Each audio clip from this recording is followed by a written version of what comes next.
그러나 이제 그리스도께서 죽은 자 가운데서 다시 살아 잠자는 자들의 첫 열매가 되셨도다. 그러나 각각 자기 차례대로 되리니 먼저는 첫 열매인 그리스도요, 다음에는 그리스도 강림하실 때에 그에게 붙은 자요, 그 후에는 나중이니 저가 모든 정사와 모든 권세와 능력을 멸하시고 나라를 아버지 하나님께 바칠 때라. 우리의 예수 그리스도는 우리의 첫 열매가 되기 위해서 가장 먼저 부활하시고 나중에 그와 함께 그와 같이 부활하는 사람들이 있을 것이다라고 바울은 얘기합니다. 과연 누가 예수님과 함께 예수님과 같이 부활할 수 있을까요? 여러분, 2000년 전에 부활하신 예수님과 우리가 무슨 상관이 있기에 우리도 여러분 부활할 수 있는 겁니까? 예수님의 부활과 우리는 무슨 관계가 있는지, 우리는 어떻게 예수님을 따라 부활할 수 있는지 오늘 함께 그것을 알아보려고 합니다. 바울은 우리가 예수님과 같이 부활하기 위해서는 우리 안에 그 예수님을 살리신 영이 우리 속에 있어야 한다라고 말합니다. 로마서 8장 11절, 예수를 죽은 자 가운데서 살리신 이의 영이 너희 안에 거하시면, 그리스도 예수를 죽은 자 가운데 살리신 이가 너희 안에 거하시는 그 영으로 말미암아 너희 죽을 몸도 살리시리라. 여러분, 이 말씀을 잘 새기셔야 돼요. 여러분이 교회 생활을 열심히 함으로 말미암아 너희 죽을 몸을 살리는 것도 아닙니다. 우리가 교회 직분을 맡아서 봉사한다고 살리는 것도 아닙니다. 오직 예수 그리스도와 함께 살아날 자는 그 영을 받은 자만이 가능하다라고 얘기합니다. 그 영이 무엇입니까? 바로 성령님을 말씀하는 것입니다. 로마서 8장 9절, 만일 너희 속에 하나님의 영이 거하시면, 다른 말로 성령이 거하시면 너희가 육신에 있지 아니하고 영에 있나니 누구든지 그리스도의 영이 없으면 그리스도의 사람이 아니라. 또 그리스도께서 너희 안에 계시면 몸은 죄로 인하여 죽은 것이나 영은 의를 인하여 산 것이라. 무슨 말입니까? 어떻게 우리가 예수님과 함께 부활할 수 있습니까? 어떻게 우리에게 부활의 소망이 생길 수 있습니까? 우리 안에 성령이 거하실 때만 가능한 겁니다. 그럼 우리가 어떻게 성령을 받을 수 있습니까? 성령을 받는다는 것은 무엇입니까? 하나님의 영이 우리 안에 거한다는 건 그럼 뭡니까? 그게 없으면 우리는 부활할 수가 없는데 그것이 무엇입니까? 예수님이 요한복음 20장에 이렇게 말씀하십니다. 21절, 예수께서 또 가라사대 너에게 평강이 있을지어다. 평강은 여러분 하나님과 함께하는 자에게만 주어집니다. 우리는 주머니에 돈이 많으면 평강을 얻을 수 있을 거라고 생각합니다. 이 세상에서 제일 예쁜 여자와 결혼하면 평강이 있을 거라고 생각합니다. 이 세상에서 가장 멋있는 남자와 결혼하면 평강이 있을 거라고 착각합니다. 이 세상에 최고의 권세를 가지면 내 마음에 평안이 있을 거라고 착각합니다. 그러나 아닙니다. 오직 예수 그리스도 하나님과 우리가 함께할 때만이 우리는 참된 평안, 평강을 누립니다. 평화를 얻습니다. 너에게 평강이 있을지어다. 아버지께서 나를 보내신 것 같이 나도 너희에게 보내노라. 그 평강을 위해서 예수님 뭐라고 하십니까? 요한복음 20장 22절 이 말씀을 하시고 저희를 향하여 숨을 내쉬며 가라사대 성령을 받으라. 성령을 받으라. 근데 재미있는 표현은 숨을 내쉬면서. 숨은 어디로 나옵니까? 숨은 어디로 나와요? 이렇게 물으면 굉장히 뭔가 다른 것 같아서 어려울 것 같죠? 입으로 나오죠. 입으로 숨이 나옵니다. 여러분, 입으로 숨을 내쉬면서 성령 받으라 하신 말씀은 무슨 뜻이냐? 예수님 입으로 나오는 말씀을 받으라는 것입니다. 그 말씀을 여러분들이 믿고 받는 것이 곧 성령 받는 거예요. 자, 요한복음 15장 7절에 분명히 요한이 이렇게 설명합니다. 너희가 내 안에 거하고 내 말이 너희 안에 거하면 무엇인지 원하는 대로 구하라. 그리하면 이루리라.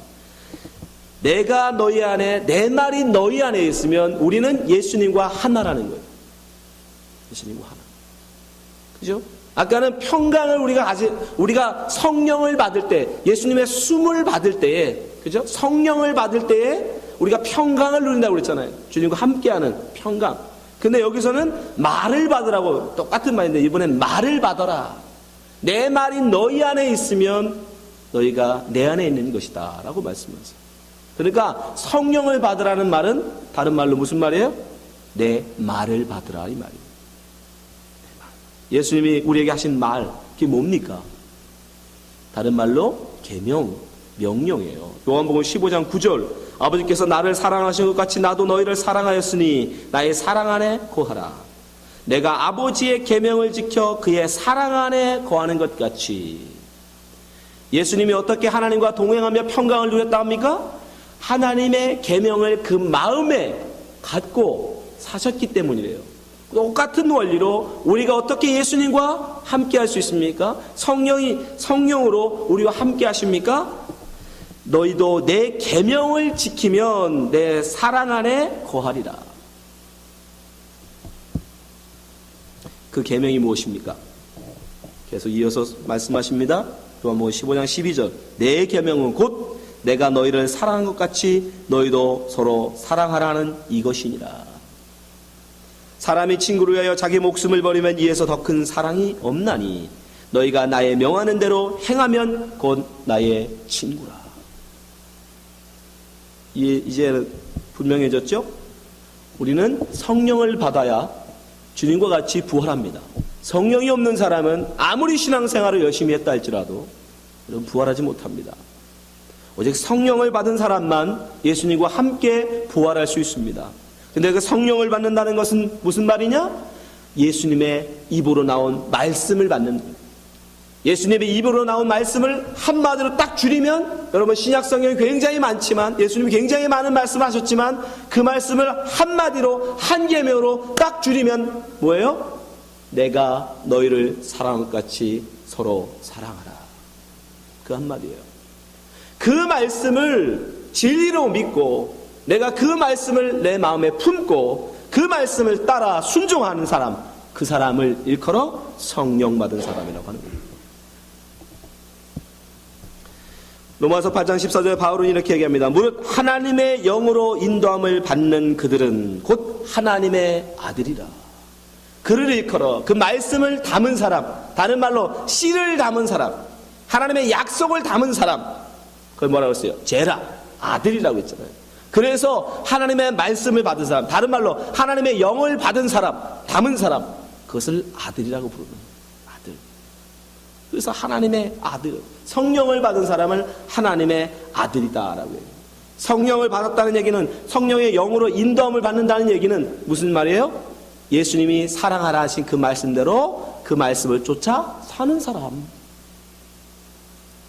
이해되시죠? 15절 너희는 다시 무수하는 종의 영을 받지 아니하였고 양자의 영을 받았으므로 아바 아버지라 부르짖느니라. 그 사람만 하나님을 아바 아버지라 부를 수 있는 거예요. 결국 성령을 받은 사람은 하나님께서 지금 씨를 가진 아들, 그래서 예수님을 뭐라고 불러요? 그 씨를 처음으로 가진 첫 아들, 장자라고 불러요. 네. 이 세상 사람들은 그 말을 받지 못했어요. 그러니까 예수님만 하나님의 말씀을 그 속에 담은, 처음으로 그 약속의 말씀을 담은 첫 아들, 장자인 거예요. 예수님.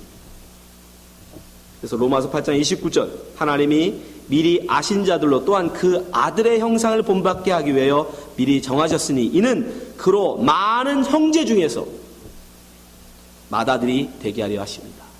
많은 형제들이 있대요. 예수님에게. 누구겠어요? 예수님을 쫓아 예수님의 말씀을 그 마음에 받은 아들들, 형제들이니까. 네. 여러분 남자 여자 이렇게 생각하시면 안 됩니다. 그런 차원이 아니에요. 그죠? 형제들이 많대요. 동생, 다른 말로 동생들이 많다는 거예요. 예수님이 장자니까 나머지는 다 동생들인 거예요. 그건 무슨 뜻이에요? 바로 하나님의 말씀을 받은 동생들이 많을 거라는 거예요. 그들을 주님이 어떻게 한다? 예수님과 같이 부활시키신다. 그렇게 말씀을 가진 아들들은 반드시 하나님이 살려내신다, 부활시키신다 하는 약속이 성경의 곳곳에 나옵니다.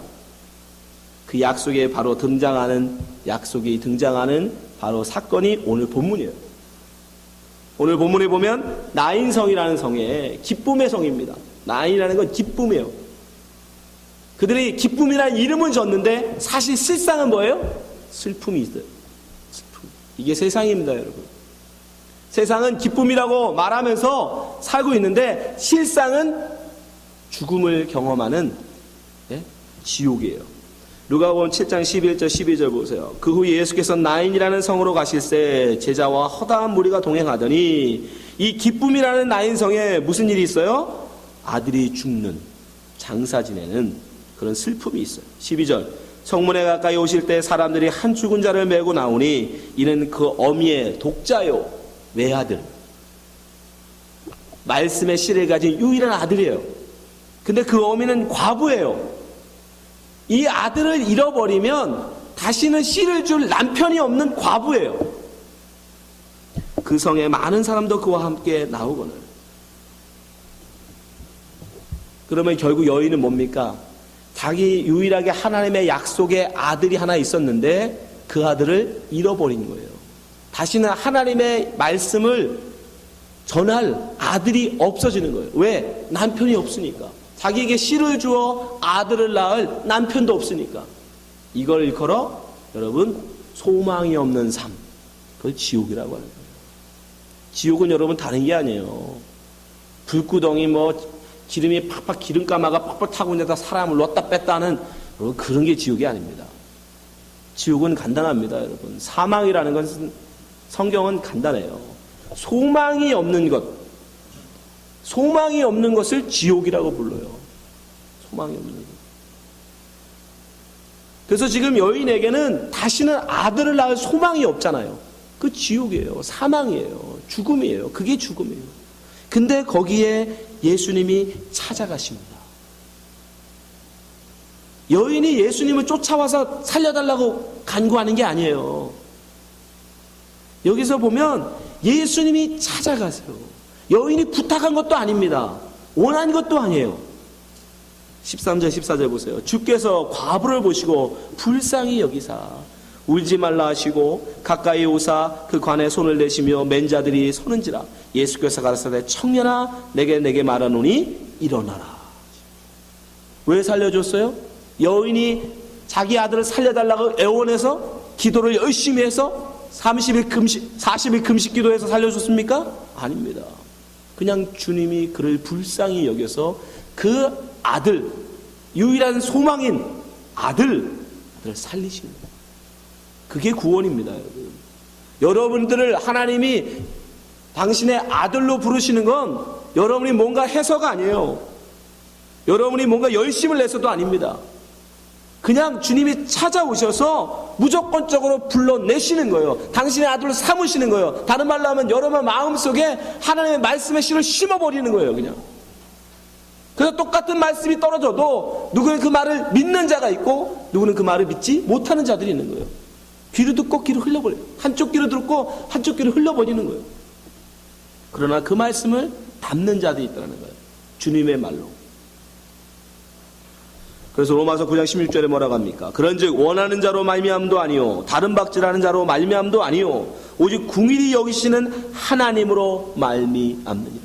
구원이라는 것은 여러분이 원한다고 되는 것도 아니고 얻겠다고 다른 박질한다고 노력한다고 되는 것도 아니라는 겁니다. 어제 하나님의 은혜로 불쌍히 여기신 그 은혜로 받는 것이요. 그렇게 말씀을 받은 자는 반드시 하나님께서 이렇게 찾아가셔서 그 아들을 살려내신다. 죽어도 살리신다. 그 약속의 말씀이 바로 오늘 이 본문에 우리에게 설명해주고 계신 겁니다. 그래서 주님이 그 아들을 살려서 어미에게 주시는 겁니다. 누가복음 7장 15절 죽었던 자가 일어나 앉고 말도 하거늘.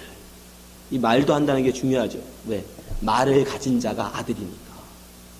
말도 하는. 그래서 말을 한다는 게 기록되어 있는 거예요. 예수께서 그 어미에게 주신대.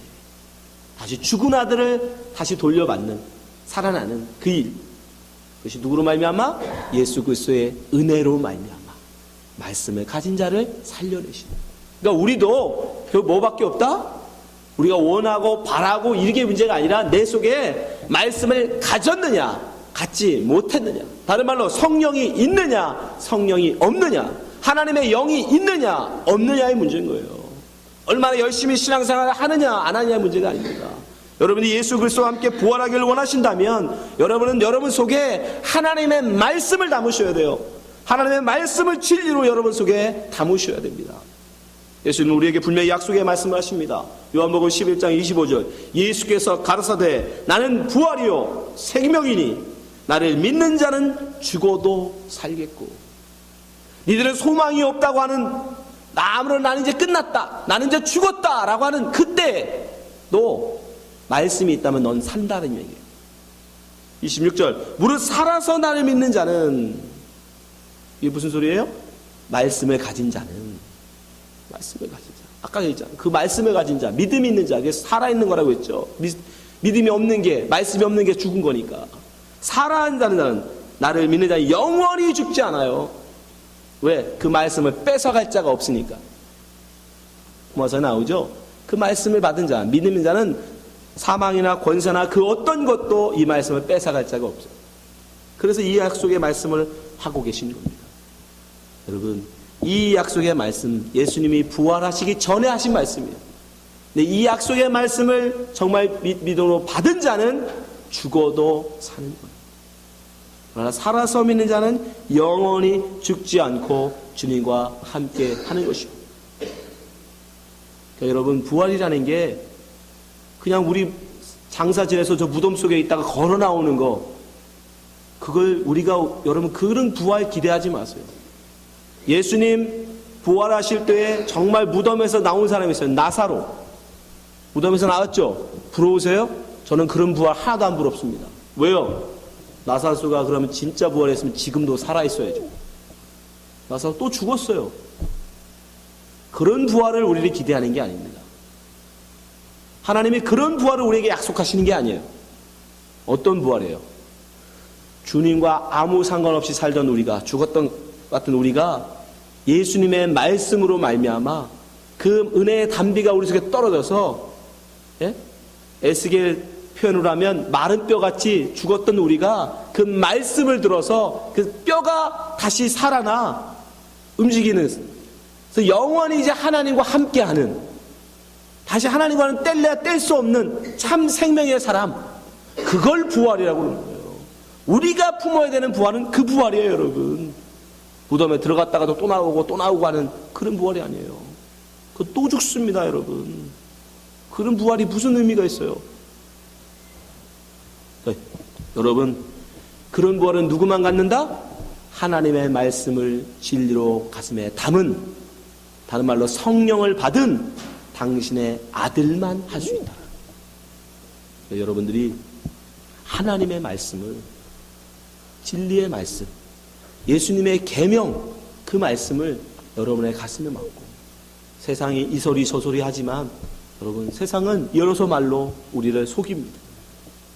돈이 있어야 그래도 우리는 행복할 수 있다. 권세가 있어야 그래도 멸시 안 받고 천대 안 받고 떵떵거리며 살 수 있다. 더 잘생겨야 된다. 예뻐야 한다. 여러분, 다 그런 소리 듣지 마세요. 다 그런 거짓말이에요. 오직 뭐만? 내 이웃을 내 몸처럼 사랑하며 사는 것이 인간답게 사는 것이고, 하나님이 우리에게 바라시는 삶이고, 그렇게 살 때에 우리는 하나님의 백성이 된다라는 그 예수님의 말씀만 가슴에 담으시고 사십시오. 그 아들만 주님이 정말 부활시키십니다. 그 사람은 절대 죽지 않아요. 절대 그 소망이 사라지지 않습니다. 이 약속의 말씀을 믿으심으로 말미암아 여기 계신 모든 분들이 주님과 함께 부활하시기를 주님의 축원합니다.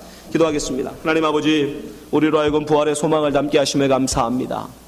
우리는 그저 이 몸이 저 땅에 묻혔다가 다시 나오는 그런 부활을 원치 않습니다. 지금 소망 없이 살아가던 우리가, 세상 속에서 소망 없이 살아가던 우리가 말씀을 받는 그런 부활을 원합니다. 하나님의 말씀을 받을 때에 우리는 살 수 있고, 하나님의 말씀을 우리가 들을 때에 우리는 부활할 줄 믿습니다. 주님, 우리에게 하나님 말씀을 들을 수 있는 길을 주시옵소서. 이 세상의 소리, 세상의 가치, 세상의 철학, 하나님 그런 곳에 쫓아다니지 않게 하시고, 정말 성경을 통해서 우리에게 말씀하시는, 설교를 통하여 우리에게 선포되어지는 그 말씀을 진리로 우리 속에 담게 하여 주옵소서. 예수님 이름으로 기도합나이다.